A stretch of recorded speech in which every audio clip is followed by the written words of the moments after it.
says live on my computer. Live. Just let me know if you see it. A circle.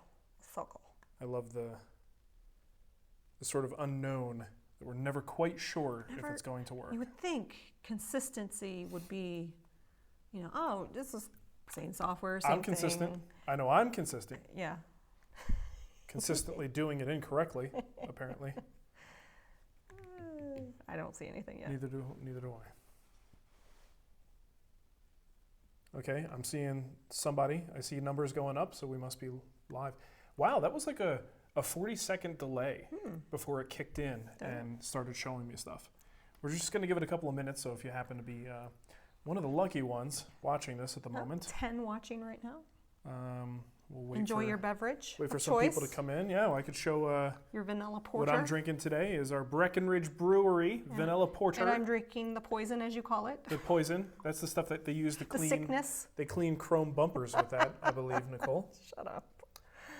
Every once in a while. I feel a little sleepy, so I need a little caffeine. Yeah, I'm going to put my glasses on, primarily because I want to be able to read the chat. Yeah. And look, the glasses bring out the snark. There's nothing I can do about it. Sorry. Also, having a sinus headache all day. Did you take some medicine? Brings out the snark. I did, yeah. Good. A little bit. The other thing that's going to be great about today's show? I just had some pizza. Why is that on? And I'm drinking beer. Why is the fan on? To help distribute the heat. The heat wants to stay on the ceiling. You can go turn it off if you want. It's all right. I took my shoes off because I feel like it was contributing to my lower back. No, my lower back pain. I took my shoe. It's been. I like to think it was contributing to the stink. It's been snowing, so I had my snow boots on. Yeah. And then I tweaked my lower back, and I think it was my shoes. It was my shoes. My boots. What's the deal with no notifications, huh? I wish I had some level of control over that, but it sucks because people look at that freeze frame with my face. That's a good one. Maybe I should cap that one. I think I will. I think I'll cap that for the. I try to get funny ones of you. All right. So we ready to start the show? I don't know. You ready? I'm ready if you're ready. I'm ready if you're ready. Okay, it's Friday Live, everybody. And not just Friday Live, but Friday Live PM. PM. Right? That's good stuff. My name's Mark. And I'm Nicole. Both of us have the same last name, which is Spagnolo, because we're married. I likes you. I like you too. We're going to do a show. We're going to talk a little bit about woodworking. I've got a giveaway to do today. Ooh, we're going to give away a Woodpecker's Delvey Square. Nice. I think that's, we got a couple more, so we're kind of doling them out a little bit here Delvying them out. Delvying them out. We're going to delve into the details, Nicole. I'm not used to the camera's kind of far away. It's kind of throwing me off a little bit, so sorry about that. Blame it on John Funk. He knows what I'm talking about. Anyway, we'll do this a little bit later in the show. We've got a couple of thank yous to do. Oh, I forgot. We have a couple announcements. I am drinking tonight, for anyone who is curious about these things, Breckenridge Brewery, a fine Colorado ale, by the way, their vanilla porter. I actually had this at the brewery, and I was quite pleased with it, so we bought some in the bottled form. I was looking at the Best Buy date, and I could wait till April 15th to drink my Diet Coke. April 15th is my birthday. That's true. All right, so we will be doing this giveaway a little bit later, but another big giveaway we want to make sure that we mention is over at the WoodWhisperer website. The woodwhisperer.com/giveaway is where you can go to get yourself a nice new Powermatic PM 2000B. Yes. Plus the new slider attachment that they just came out with. They just released it. I posted on Instagram, somebody's like, when did they get a slider? Right. And I'm like, as of February 1st. February 1st. Yeah, it's a new development. It looks to be good. I can't comment on it. I haven't seen it or had any hands on it. He doesn't have a 2000B. I don't even have a 2000B, so I'm sure I won't get one. 2000B and 2000, or sorry, I was going to say 3000B. 3000, not 2000C. Yeah, now you're just making up maybe in 5 years. I actually made it an entry question. All you have to do is go look at the specs, and I say, what table saw will the slider fit on? I wonder how many people aren't going to answer that one. So I looked at the answers. Well, it's multiple choice. Yeah. So I put the right answers in there, which is the 2000B and the 3000B. Okay. And then I say all of them. And then I think I said the PM 1000. Oh, okay. So I'm just checking to see if you actually... Are you paying attention? Are you paying attention? Because if so, you could win something. Anyway, it's one of our biggest giveaways we've had in a long time. It's definitely one you want to take advantage of. Over $5,000 And I think there's only a mere 40-some thousand people. No, that's 40-some thousand entries. That's entries, and I think it will break my record. Because the last table saw I gave away was a PM 1000, and that was like, I think I had 42,000 entries in that one. And I think we're going to beat that for sure. Yeah, because we got along. This just started. Yeah, it just started. Okay, well that's awesome. The giveaway hounds have picked up the scent. Oh, they find out about you, and they're going to start doing their thing. Oh, look, you got the cookie thing. I told you I got the cookie thing. I like it. Okay, so we want to thank a few folks who 48,000. There you go. Folks who helped us out over at Patreon. That's patreon.com/WoodWhisperer. And if you go over there, there's a few different levels that you could sign up for, but it allows you to post questions early for the show, and I could pull from that to get my initial set of questions. We also pull questions from the YouTube chat room when we do the show live. I'll be right back. Where you going, girl? I forgot something. Oh, boy. Oh, gosh. This means good stuff. So I want to thank a few folks here. Ryan Munson, Frank Pinto, Chris Arndt, and David Weitz. So all those people went over to patreon.com/WoodWhisperer and decided to throw a few bucks our way, which we certainly appreciate. Nicole's on her way back. Speaking of back, she hurt her back. Yeah, her brother moved to Colorado. Oh yeah, good call. Moved to Colorado, so it was furniture moving and unloading the truck. I'm sure you guys are very familiar with how fun that is. So that's where we just came from. We do want to thank a good friend of the show, Fred. Okay, Fred is a guy who, and I've talked to other folks who are also, on Instagram a lot. Fred is just one of those super supportive dudes who is always there to give you a fist bump and a thumbs up. If Fred wasn't there, I'd be like, I hope Fred's okay. Right. Like, if he didn't show up on my post, I'd be like, where's Fred? Where's my Fred fist bump and thumbs up? So Fred actually sent us stickers of thumbs up. He already used one. Thumbs up and fist bump. Well, these are going to be for the wall. Yeah, these are really good. So Fred, thank you so much. I'm going to put my fist bump right there. Mateo used my thumbs up already. Oh, what a little turd. I was like, he just went in and used them. Like, those aren't your stickers. Yeah. So this was really nice of you. Thank you so much, Fred. Thank you, Fred. You're the man. And then I wanted to say thank you to Mitch over at Eagle America MLCS. He had sent me some templates for the holidays, and we were supposed to make these templates, and then... let's not say we, because I think it was your idea. Yeah, I know. And it was going to be your project. And you never got me any wood. But I do have a really cool... I mean, we've done a video on the... It's my fault. It is your fault. Okay. Everything's your fault. Yeah, well, we did the Halloween router bowl. A long time ago. These are just very similar templates. Yes. In the sense that you're just going to pop that down on a big old chunk of wood, a big old slab. I want to make the puppy dog That is cute. I really want to make these. But they have all these different cool router bowl templates. This is the angel. And my back was hurting. I couldn't bring the box over. There's a lot more. There's the candy cane and a lot of great holiday ones. Great gifts. But really good for gifts. I want to make the puppy dog bowl. That's awesome. But I wanted to say thank you, Mitch. I'm long overdue. It got put over there, and then there were boxes and boxes, and Mark cleaned the other day. Yes, I did. So Mark had a good point. He said maybe it's a thumbs down. Oh. And maybe it's not a fist bump. Maybe he's trying to punch me in the face. That's possible. That is one way to view it, but I know Fred, and Fred's not like that. No, Fred's a nice guy. Fred's a nice guy. He doesn't want to punch me in the face. At least not really hard. So I was out of the room, but you said that one of the new Patreons, was his last name was Munson. Maybe. Made me think of you Munsoned. He got Munsoned. You don't remember Kingpin? No. What? No. You know what I'm talking about. Well, I hope someone does, because I sure don't. It's with Woody Harrelson and Bill Murray. By the way, Never Netflix. Even saw that movie. Bill Murray, the Bill Murray Stories documentary is wonderful. The Bill Murray Bill Murray?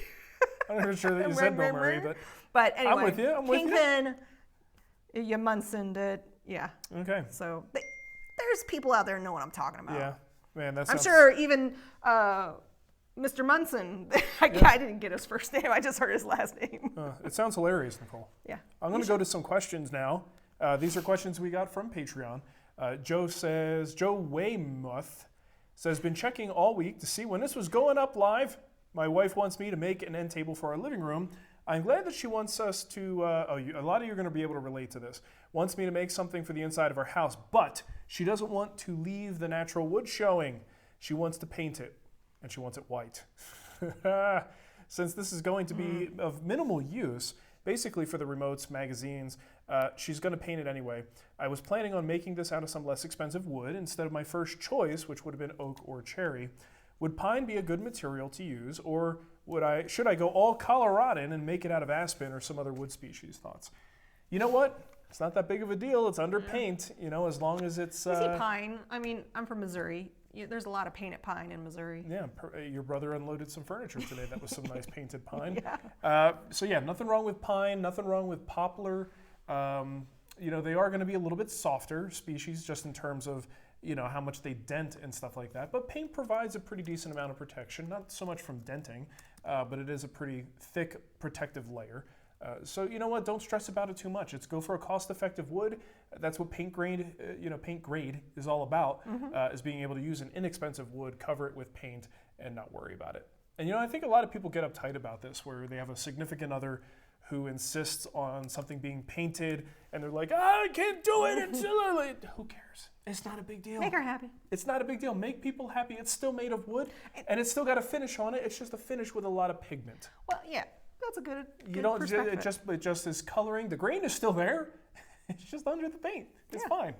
And you're a woodworker. So if, you know, down the road, like next month, she says, you know, I really would like... I was thinking, maybe not. Maybe white's not my thing anymore. You can fix it. Yeah. How cool is that? You're like a superhero. I don't know if that's cool. That job sucks. I can tell you that after just refinishing that door. For my brother-in-law, that's not a fun job. Okay, David Wiggins, our buddy. Yeah, David. AKA Crunchy Nuts. He says, I remember years ago that you did a Festool CMS review, but don't recall seeing a long-term follow-up. Do you still have it? Seems like you use an Incra, maybe, a different router table. Thoughts on the CMS versus Incra versus woodpeckers, worth the extra coin or two. So here is a look at that Festool CMS. I had this for a little while. They sent it to me for testing. I did the review.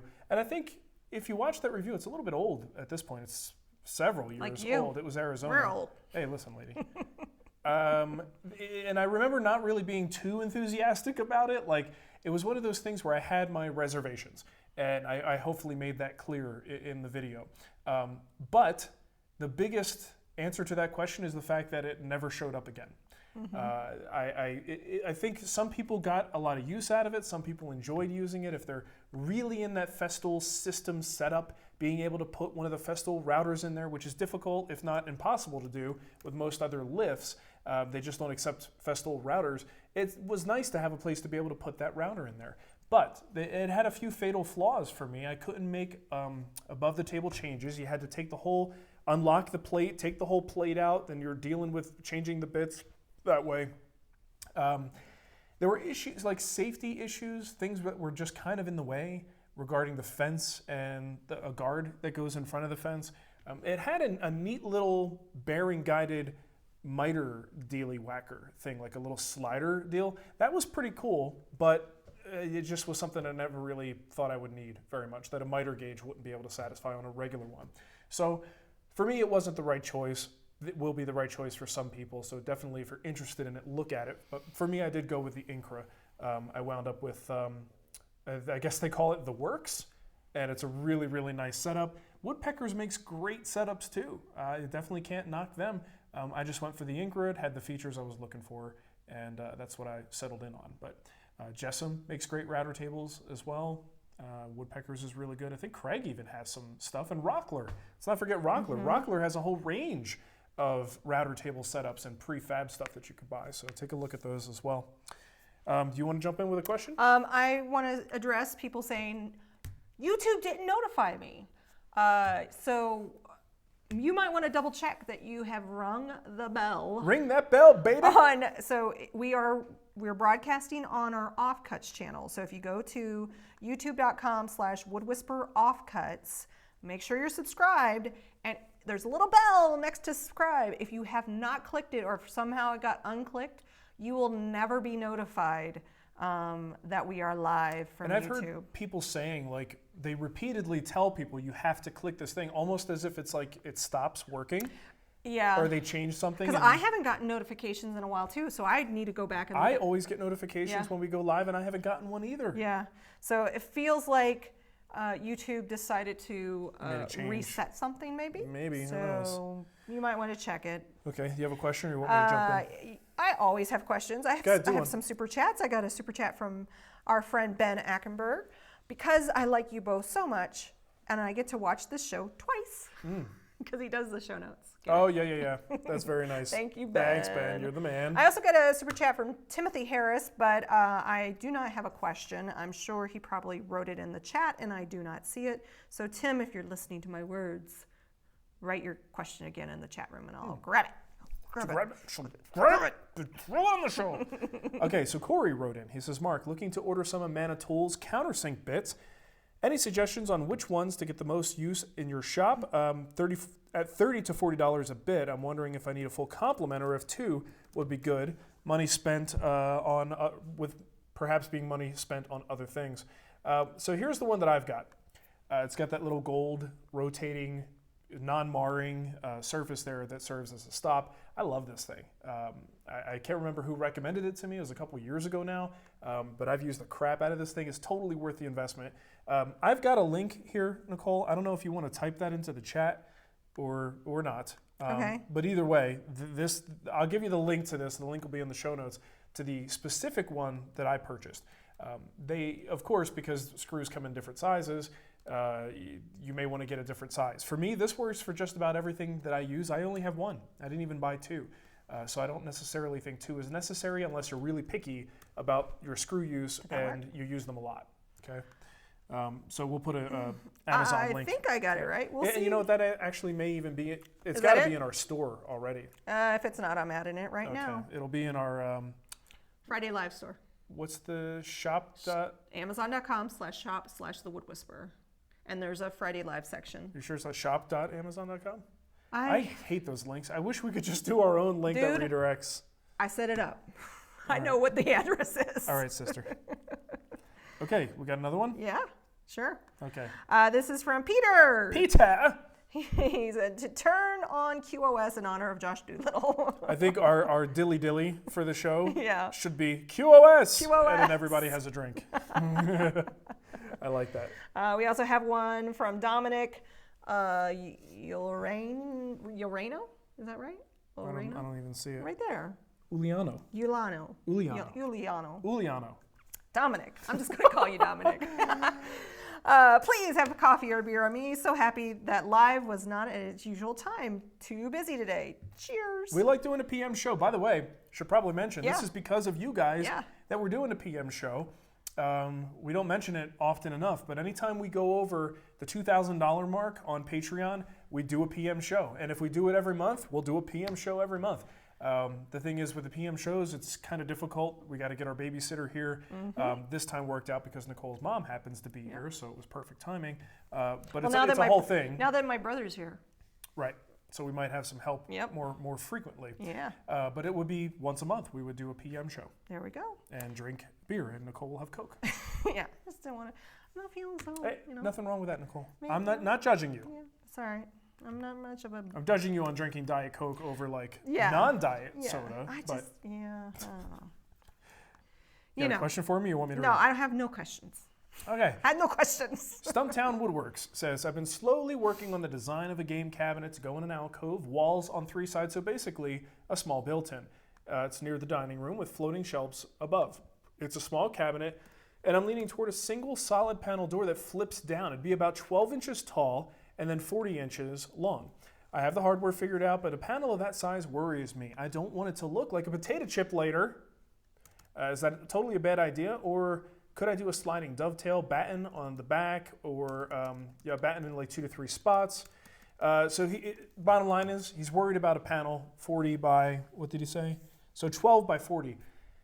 See, here's the thing. Wood can move. Wood can cup and bow and do all kinds of funny things, but it doesn't mean it's guaranteed to always do it. A lot of time, a good stable piece of wood that's been dried properly and then joined properly at 12 inches. I don't know if you're doing that in one single piece or if it's a glue up of a couple of pieces.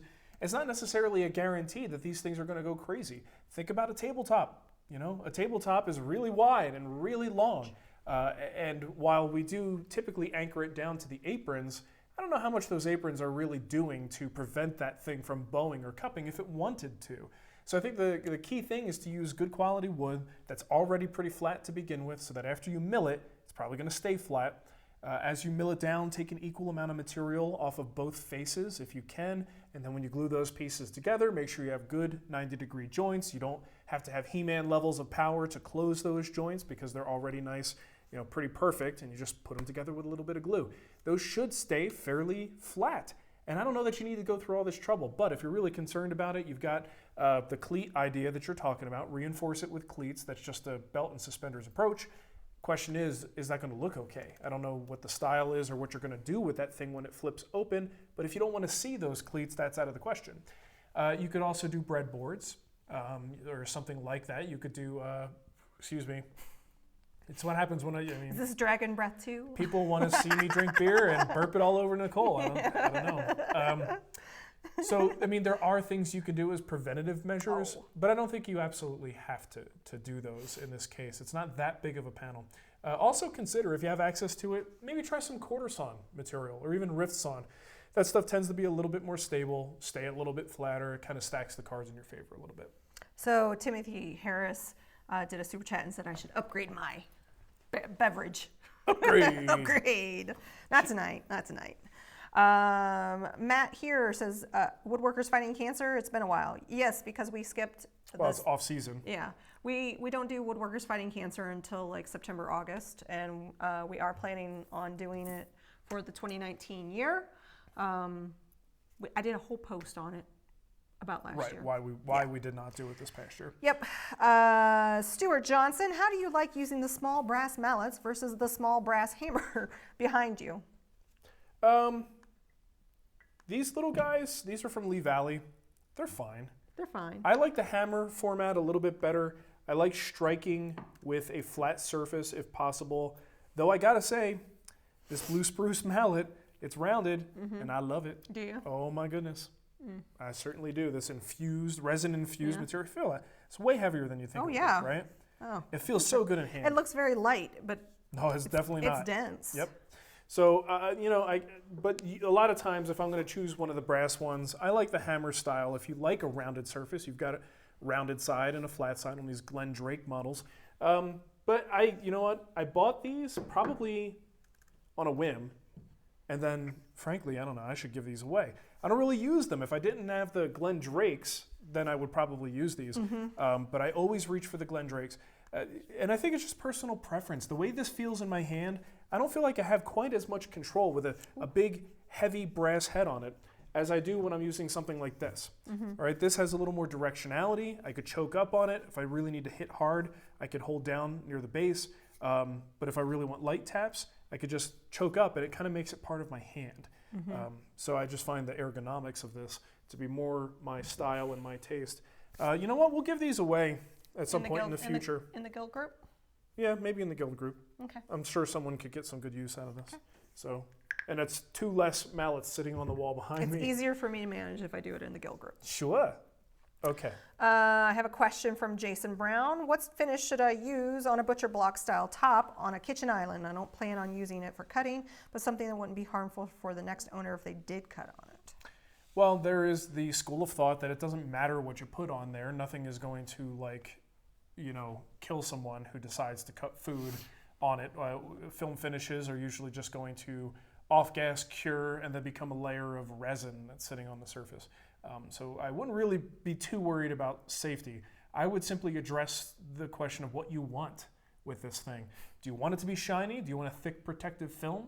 Do you want something that is a little bit less protective, a little bit more of a matte finish, and also very easy to spot repair should something spill and you have you scratch it, you run a hot pan on it or something and it burns it a little bit. Those things are easy to repair if you have like a oil finish, something that's like a tried and true oil. Even look into things like Rubio, Monaco as a possibility. But if you're looking for just simple protective finish, a wiping varnish is pretty good. Water locks is good stuff, but it really does come down to what your personal preferences are for the amount of durability, the repairability, and the look. So there is no best solution. It just depends on what you want in your house. Sounds like he's making it for like somebody or else. making it for somebody else. Or, Maybe I yeah. missed that point, possibly. We said for the next owner. Well, he's saying if he sells the place, right? Oh, He's yes. He's thinking wisely, actually. Yeah. And here's the thing: if you were doing this now, I would imagine you're going to be there for a couple of years. At that point, that thing may be ready for a refinish anyway, and let the new owner decide what they want on it. Degrin0707 said, I received my scraper. How have I lived without this thing? I love the extra thickness. Yeah. More than worth the investment. Our new scrapers are so cool. I mean, I guess they may not How be for cool everybody. Are they? So cool, Nicole. They are. Do we have them in stock? Or yeah, they're in stock at the WoodWhisperer Guild. If you go into the store area under extras, you'll find the WoodWhisperer scraper made by DFM Toolworks. I worked with him to make sure that we got a thickness that is not very common. So this is, listen, Nicole. Hold on. It's pretty thick. That's pretty thick, right? Yeah. Even when it hits my noggin. So, you know, they are a little bit more, as a demo I did recently for the Guild showed, it does take a little bit more muscle to turn the burr on these, but, you know, the thicker card, it doesn't flex as much. I find it better for flattening surfaces, and I find that the edge stays with you a little bit longer. It's a more robust edge on there.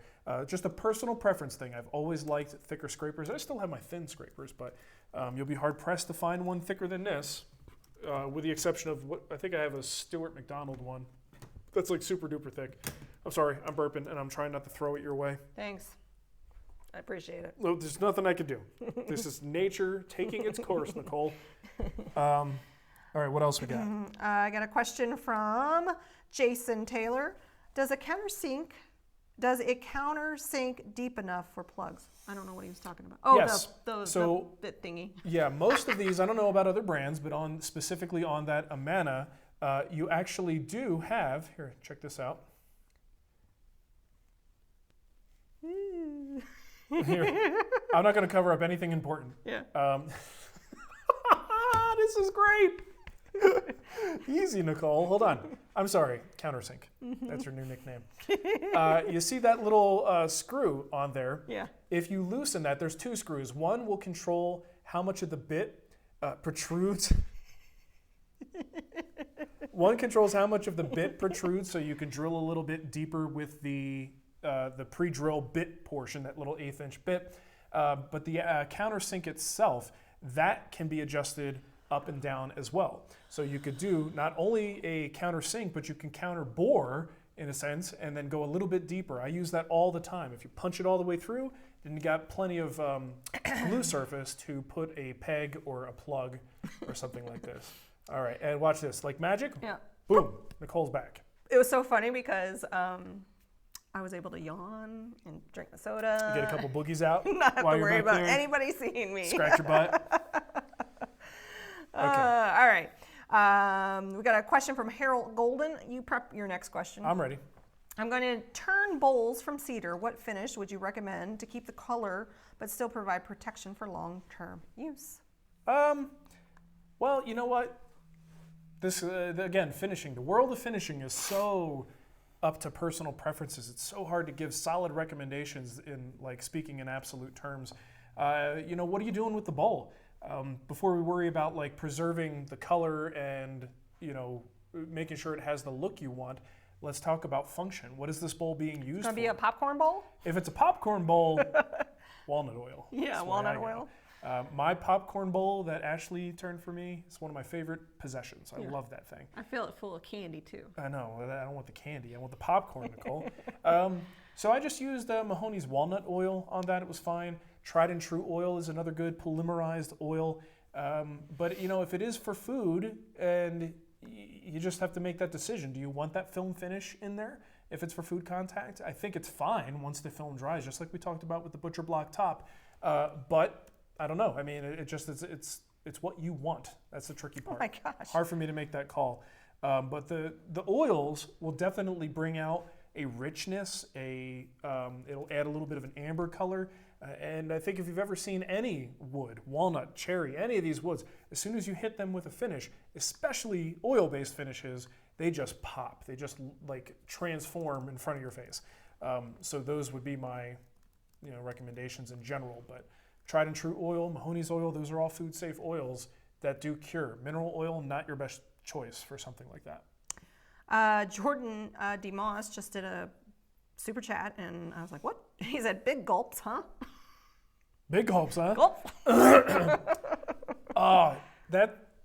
What movie? It's a Jim Carrey line. Big gulps. It's got it. Look, Jordan, it's on the tip of my tongue, but it's got to be Jim Carrey line. It's not Cable Guy, is it? I don't think it is. It might be Dumb and Dumber, possibly. John Denver, man. That John Denver is full of, man. All right, well, I need to know for sure. Okay. I'm pretty sure it's a Jim Carrey line. Okay, so David Vietz says, I'm new to woodworking, and I've learned so much from your huge catalog of free content. I wanted to express how grateful I am that you've created so much of it. I just purchased a benchtop joiner and longer boards. On longer boards, I've been testing, say 5 feet, having trouble removing... It is Dumb and Dumber. Everybody's saying Dumb and Dumber. Boom, baby! That's the stuff. I don't need to know stupid Kingpin. I know Dumb and Dumber. There's a number of people that knew what I was talking about. I don't mean to offend. You would like Kingpin. It's a funny, funny movie. There was a point in my life where watching movies just wasn't important. I understand that. And I call that time period college. And that's when I say, how have you not seen this movie? And I make you watch it. Listen, I wasn't Young Frankenstein. I wasn't a business major, Nicole. Sorry. I was doing homework and working in the lab while you were out when you partying with your friends. Drinking beers. Mm-hmm. I was appalled that you had never seen Young Frankenstein. Don't bring Paul into this. Okay, so he's trying to do 5-foot boards. He's having the problem that I've talked about many times before about the difficulties of benchtop jointers and longer boards, and he's just looking for some tips. If I have a board that exceeds the bed length that has a significant bow, the best thing you can do is try to find some way to get some of that bow out of there first. Because the way the reference surfaces are with that small jointer, you're never going to be able to do it. It's just not registering properly. So you have to try to, let's say you've got the bow going this way, right? What I might try to do, if you don't have a hand plane handy, because if you do, you take the hand plane and just take some of those high spots off. Get it pretty close to flat so that it behaves a little bit better on that shorter bed and work a little bit better for you. Secondly, you can also get a circular saw and a straight edge, depending on the size of the board, and pre-rip that. Even with my jointer that I have now, if I'm doing like an 8-footer and it's got a pretty significant bow, I will still have problems doing that on my jointer. So what do I do instead? Circular saw. Track saw specifically. Run that all the way down. I get that edge pretty darn close to straight, and then I make a final pass on the jointer and it behaves a lot better. You can also use the jointer itself. This is a little bit tricky. It's not my favorite thing to recommend because it's using the jointer in a way that isn't as safe as it could be, but in a controlled situation, it's not that bad. You could take it and just kind of run it along and just take the first few inches off of each side. So a little bit this way, flip it around, start again, a little bit off the front edge. So you're kind of peeling, almost simulating what you would do with a hand plane, taking those high spots off. And if you're careful about it, you might be able to get it down to its point where it's like, okay, now I can see if I just keep going all the way through, I might actually get a clean pass all the way through that board. But that's a little bit of a finicky way to do it, but it's possible. Jake Baker also did a super chat and said, I love my scraper super thick, or supper thick. Supper thick? Oh, double C thick too. Yeah. I like that. Jake, thank you. Jake, I like your style, my friend. Yes. You have another one? Yes. I have more too. I got one from Ben Ward. All of the great Princess Bride lines are coming into. No, they also did. So just to clarify, he has seen Young Frankenstein. Can I just talk for a minute about your pronunciation? I know, Frankenstein.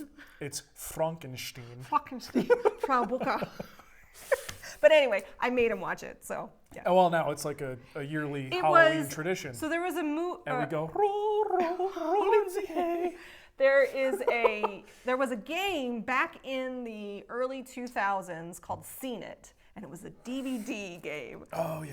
And I loved it because it was just movie clips. That new technology. And you would have to guess what movie, and Anybody want a peanut? put the candle back. Yeah. That clip came up, and you're like, he had no idea what it was. Yeah, I didn't. Princess Bride is one of my favorite movies, and I'm having trouble not joining in with all of the lines and quotes. Oh, boy. Okay. Anyway, I have a question from Ben Ward. Would adding air filtration in my shop keep the dust down enough to start one project while finishing another? I have a dust collection at most everything at my 600 square foot shop. And that was it. Maybe. It's hard to say. It depends on what kind of time frame and timing you're looking to do.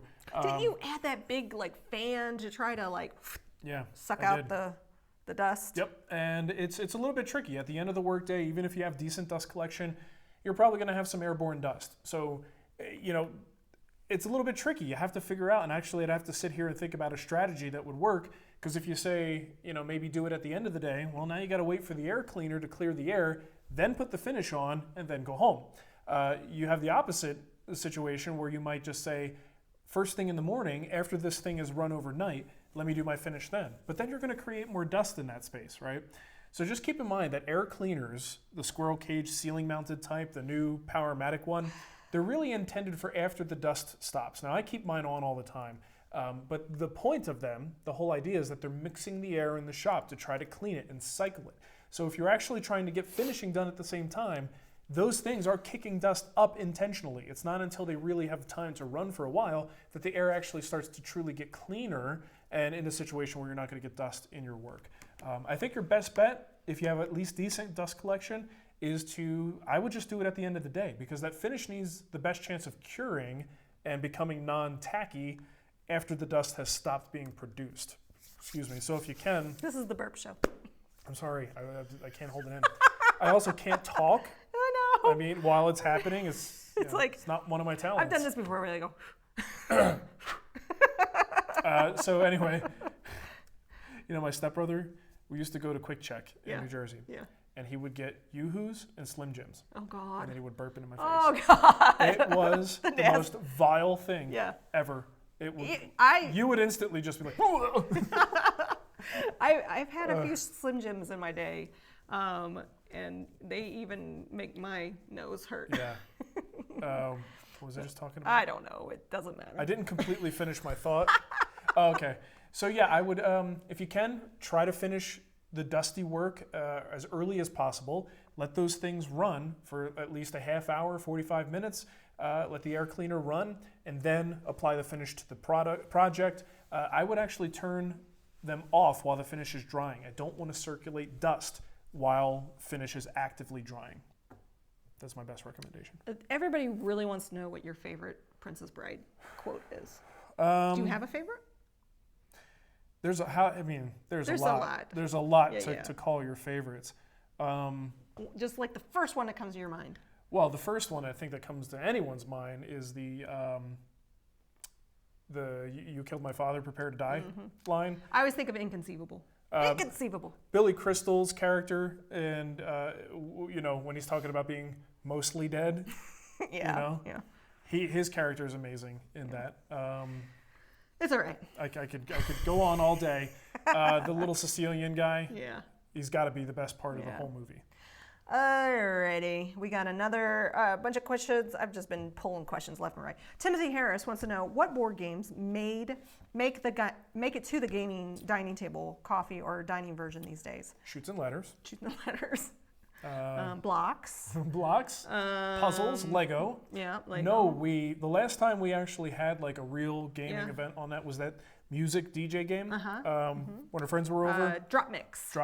That's a fun game. And then prior to that, our last nerd night party was what was the game that we played? I didn't play it. I didn't play it either, but everybody loved it. It hasn't seen much action. We've been playing more video games. He's been playing Odyssey. You want to know what happens on that table? Book signing. Yeah, book signing. Every night I go in and I sign a couple books. Somebody asked, how is your signing going? Slow. Yeah. It is slow. I am trying, guys. My little hand's going as fast as it can. Oh. Timothy Helmuth. How powerful of a turbine HVLP would I need to spray Benjamin Moore's Advance This is a very specific question. Yeah. It's about the same consistency as latex paint. Wouldn't you just get one of those? You wouldn't get an HVLP system. You would just get a paint system thingy. I guess you could get an Just HVLP. let Nicole answer this one. Freaking No, no. you're off to a good start. I'm gonna say a Wagner.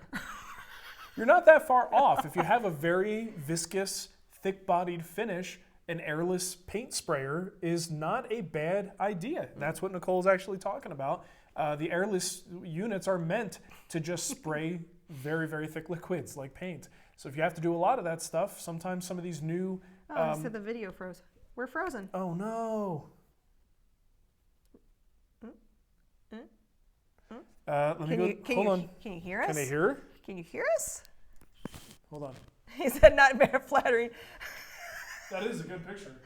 Okay.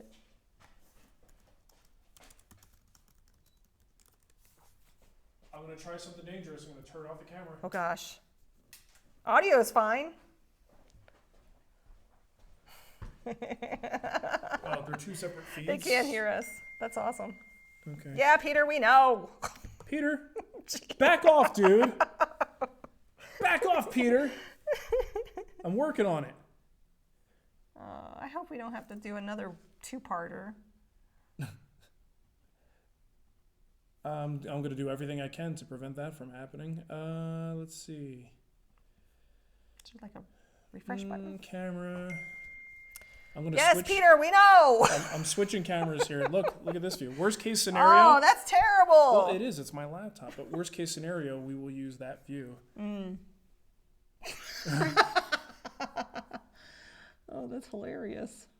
Hold on. Camera error, huh? Hold on, guys. Hold on. Oh, I heard something. Okay, I think I fixed it. We're back. Look, by the way, this is why we got away from Mevo. Yeah. Is because I actually have the ability to troubleshoot on the fly if I need to. Okay, we're back. Let's not spend too much time talking. Let's actually, in fact, let's pretend that never happened move on with the show. I don't know what happened. What happened? Nothing happened as far as I'm aware. I love that we can still talk to them. Okay, let's see. I got the last question on Patreon here from Jesse Hansen. Hey, kiddies. I was wondering what your thoughts on odd-shaped tabletops were. We have a small kitchen with a less than ideal layout. The layout would really benefit from a rectangular table with one quarter knocked off at a 45-degree angle to allow access to our sliding glass door, which leads to the patio. Do you think such an idea is asinine, or do you think that it would look okay? Considering making it a drop leaf type deal where we could put it up to gain maximum space during special occasions, but down during daily use. Wouldn't be a large section, maybe 12 by 12, 14 by 14. Thanks in advance. Here's the thing. You know what's great about being a woodworker? Is you can make any dang thing you want. You can make something that you could never buy anywhere else. So I am all for making a custom piece that is only useful in that space. It's dedicated to that space. And why? Because you can. If you want to do a drop leaf, there's nothing wrong with that if that's something that appeals to you. But if it's easier and you get more use out of it because you don't have to have it in two modes, it's just always open and always giving you access the way you need, I say go custom. Try to embrace it as a feature. If you could even do something with the base that plays off of that theme, make it a very purposeful thing. Nothing wrong with that at all, man. I don't think that's asinine at all. I think just do it. You're the woodworker. You get to make those decisions. I made a table for my mom once that was the weirdest. Remember that in Arizona? Mm-hmm. She had that small kitchen, teeny tiny kitchen, and wanted a kitchen table. Similar thing though, you open the door and there's the table. So she wanted something that she could have a little drop leaf, but it couldn't be too much because it just wouldn't fit. So it was, a table that was about 24 inches wide with maybe a 10, 12-inch drop leaf. Right? And you just basically pull that up, pull the little supports out, and she gets a little bit more extra space.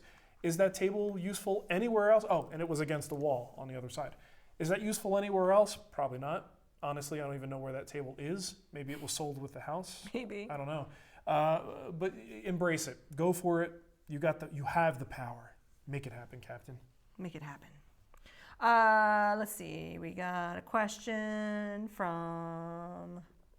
I already asked those questions. I'm done with questions. Oh, are you done? Okay. Michael's son is upset because he has to go to bed, and he's going to watch with him tomorrow. Well, sorry, Michael's son. Good night. But you know what? Bedtime is important. Michael. Sleep is food for the brain. It's Friday. No. He could be on the East Coast. Yeah, that's true. Well, you're condoning a kid staying up past 10? Hey, I was just talking to my mom about this. She used to let me stay up and watch Saturday Night Live until like 1 a.m. Well, that explains a lot, Nicole, quite frankly. I loved it. It was so fun. Yeah. Anyway. Did I? Yeah, I already did Harold's. Hager Shiner says, Okay. Speaking about things never followed up on, what's with the bags to container finishes? To contain finishes. To contain. Stop loss bags. Oh yes, you put epiphanes in a bag and we never heard about it again. Yeah, I wound up using it. It works. The product, stop loss bags, the product does work. No problem. David Wiggins says, check Patreon. We can't do that live on the show, buddy. Sorry. So the stop loss bags do work. They are basically a reusable bag that you usually, there's a little, I think they have a little Ziploc in the bottom, if I'm not mistaken. Mm-hmm. So you pour the finish in, and then you can kind of, dole out as much as you need, and you're really limiting how much air gets in there. They absolutely work. It's not something that I would do that much, though, because there's a little bit of a maintenance thing with that. So once it's finished, then you got to clean it out and get it prepped. If you're using it for the same finish, if it's like I used epiphanes, you might just rinse it out with some mineral spirits to get it ready for the next batch. But still, not something that I really want to mess with. I go through finish fast enough. I also use Bloxygen. So Bloxygen is a product that allows me to continue to use the same can the stuff came in. And I just go put a little in there, put the cap back on, and that helps keep the finish fresh. I try to pull questions from the YouTube chat, but every once in a while I'll get one in my email that I try to remember, and I remembered this time. Okay, good. Sometimes you also want to put them in Facebook. It's hard for me to find all those. Outside of the live chat and Patreon, it's really tricky for us I totally understand if you're not able to join the live chat, but don't be mad at me if I forget. But Rick Hamill, back on January 15th, sent me an email titled Powermatic. Said probably the wrong place to submit. It was Rick, but I remembered eventually. After years of watching your videos, I purchased my first table saw, a Powermatic PM1000 with 52-inch table, go big or go home. I appreciate your honesty and thought process. That's why I bought the Powermatic. After my first project sells, I will donate to your Patreon account. Wow. Thanks from an old guy learning new things. Big Trouble in Little China board game. That's awesome. Very cool. Rick, thank you for sending me the email. And see, I eventually remember these things.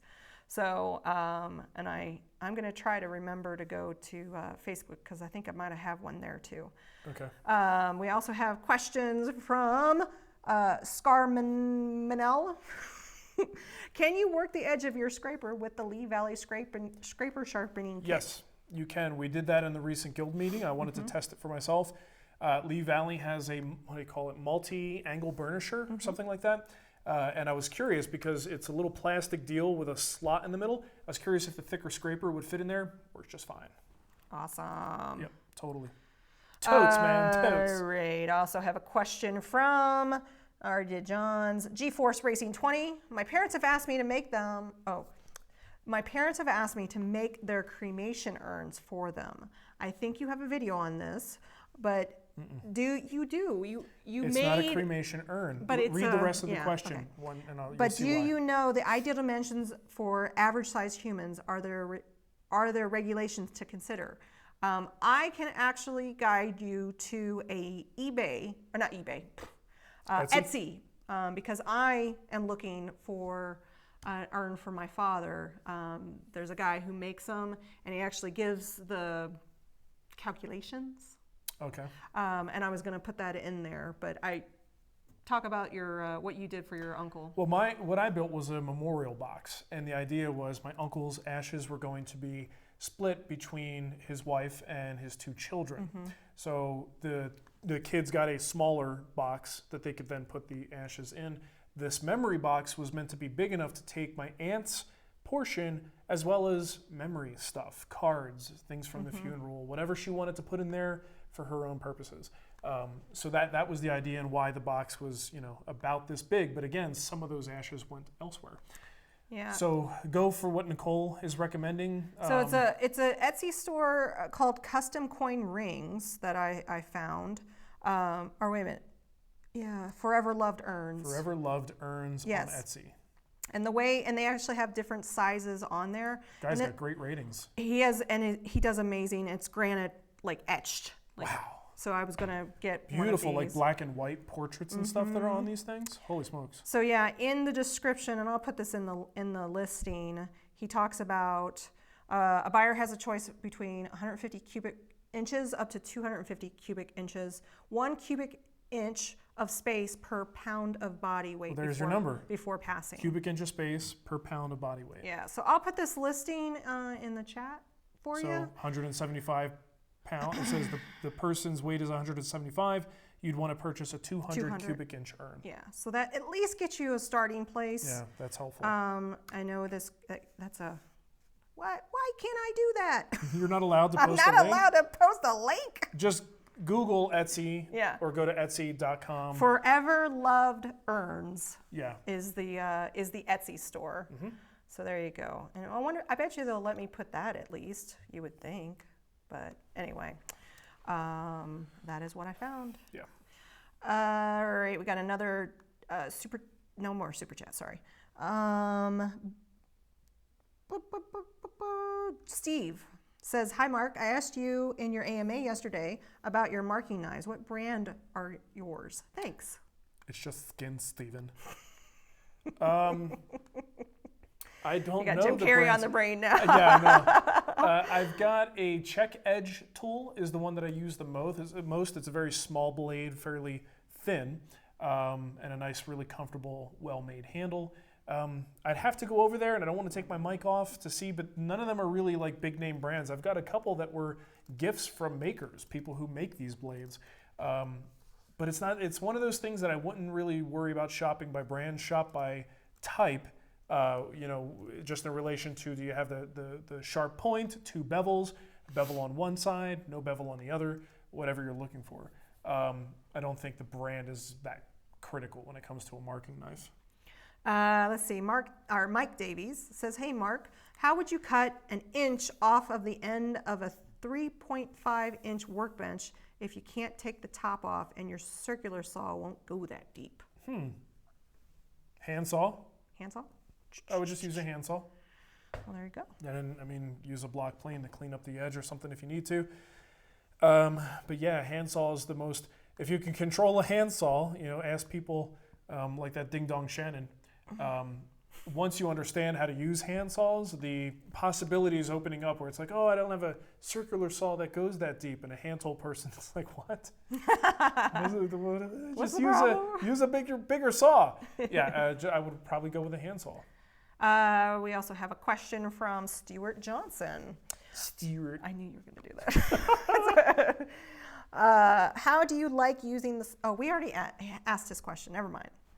I can answer this one from Ryan. Okay. He wants to know if there's any plans to use the Powermatic sliding table attachment for myself. I can't.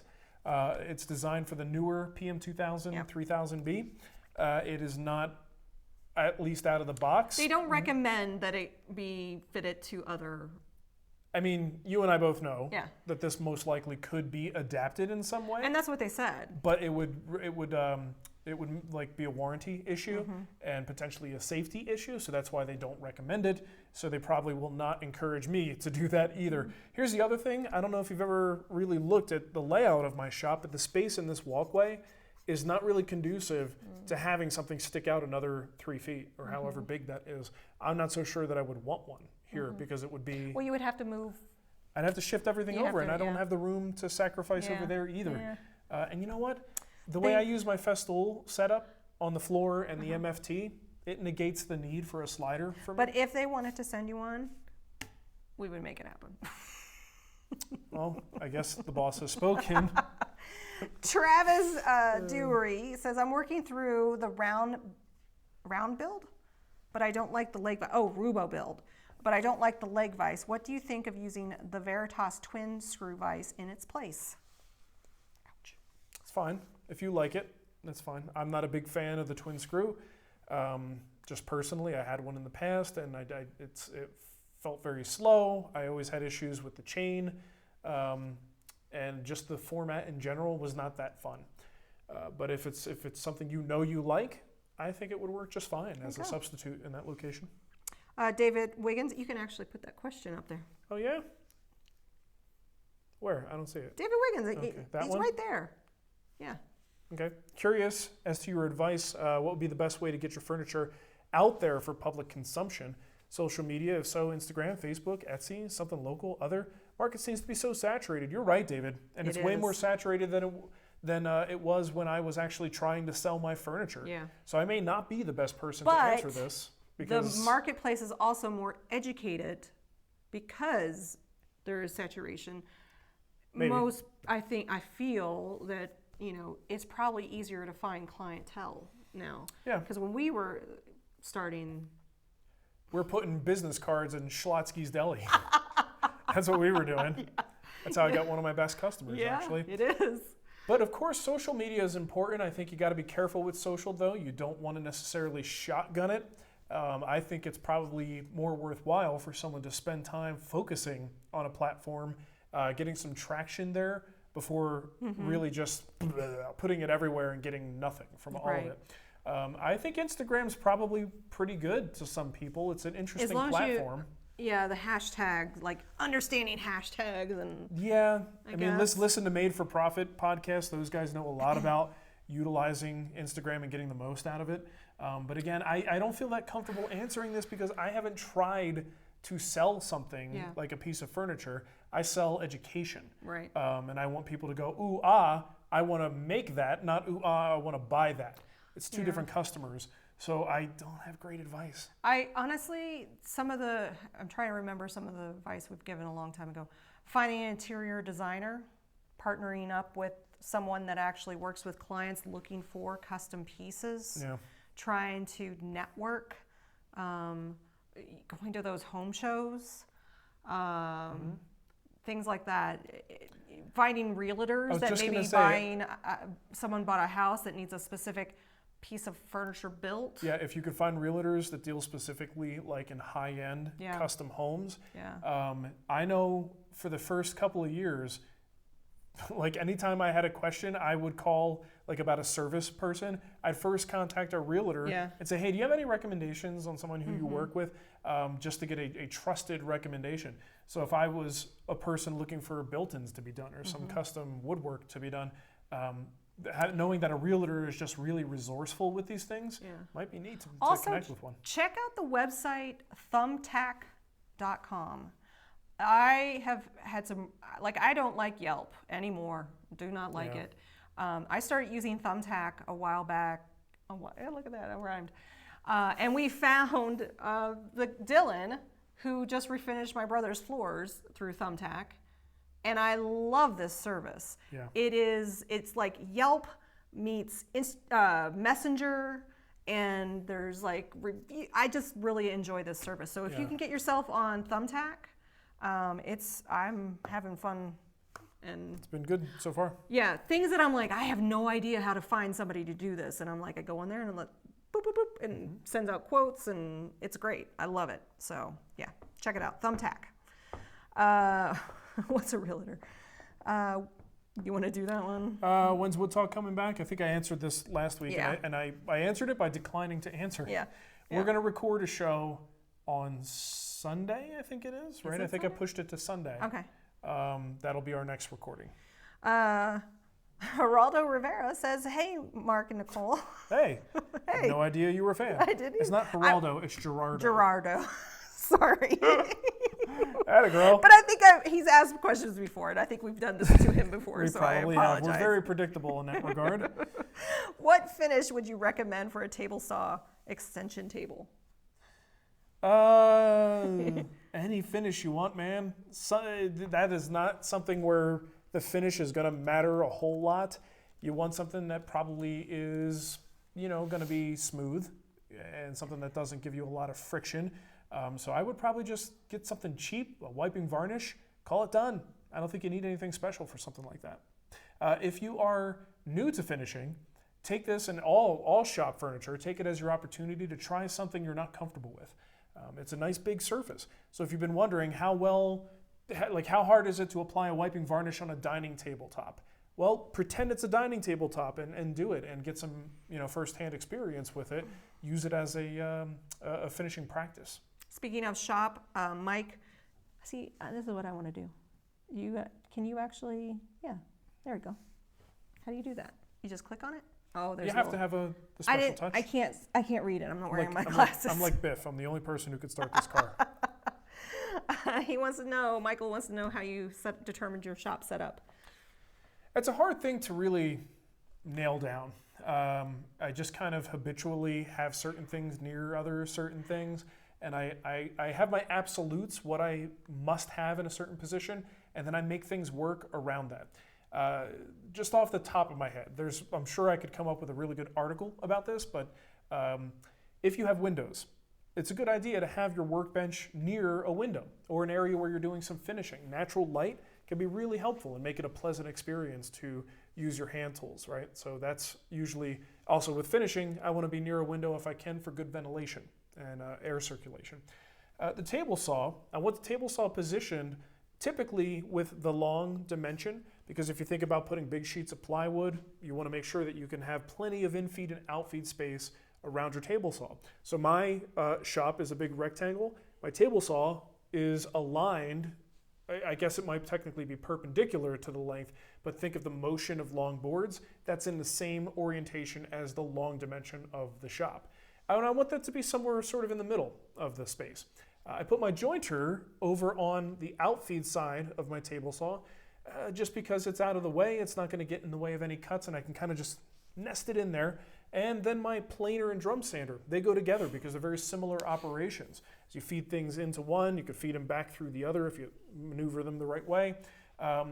But you also may want to look into things like work triangles. That's something a lot of people like to do. You sort of have a workstation where you could easily access the things that you use together in succession. Another thing is your miter station or miter saw. If you are doing a lot of rough cutting with that, you want to have that near your lumber storage, right? Because you're going to take a big board down, bring it down to the miter saw, cut it into smaller pieces, and then process it on other tools. Those two things should also be near your entryway. And this way your wood storage should be as close to your entryway as possible. So when you're bringing materials in, you don't have far to go, right? And pop that up on the shelf or on a rack.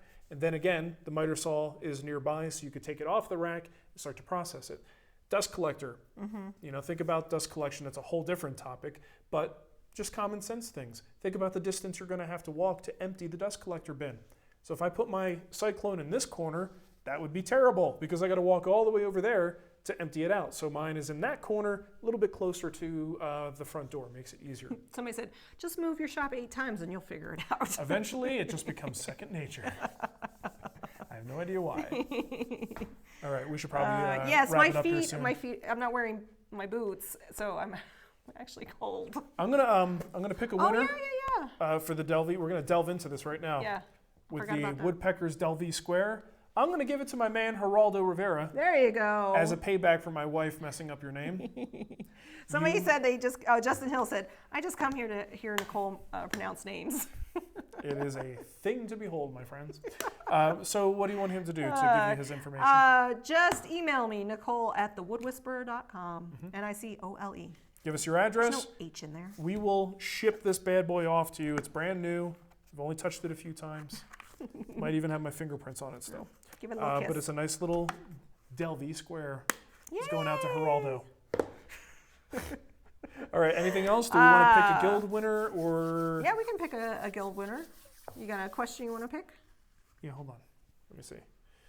I like.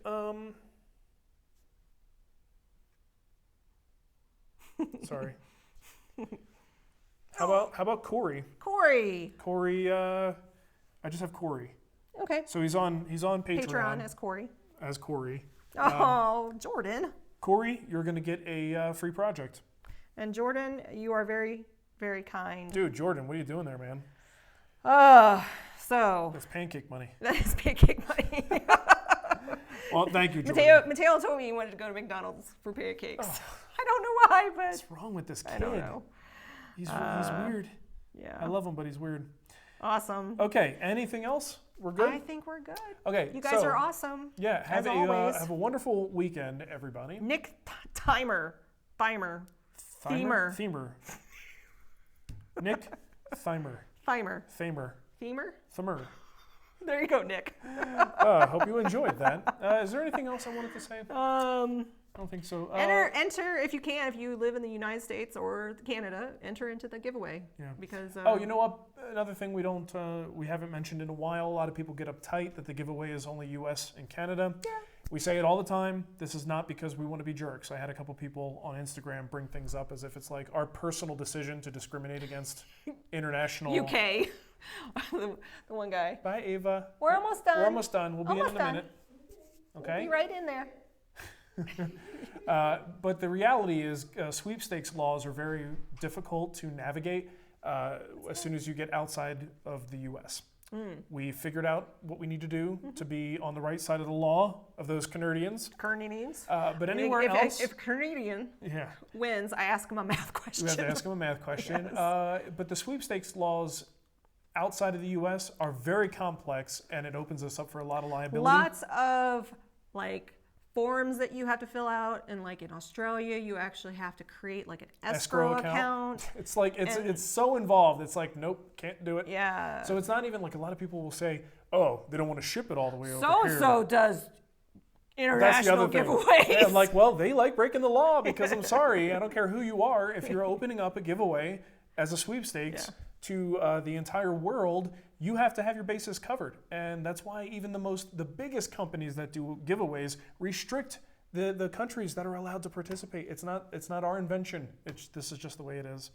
So typically US and Canada. T Anonymous, I have no idea what you're asking me about installing a good workbench produced by somebody else. I'm not sure. Do you understand that question? I have no idea what that is. He's talking about Oscar Wanger. Yeah, I'm not sure. I don't even know what that is, my friend. I'm sorry. Sorry. Plethora. You say plethora. Okay. Have a great weekend, everybody. Bye. Toodaloo. Thanks for hanging out.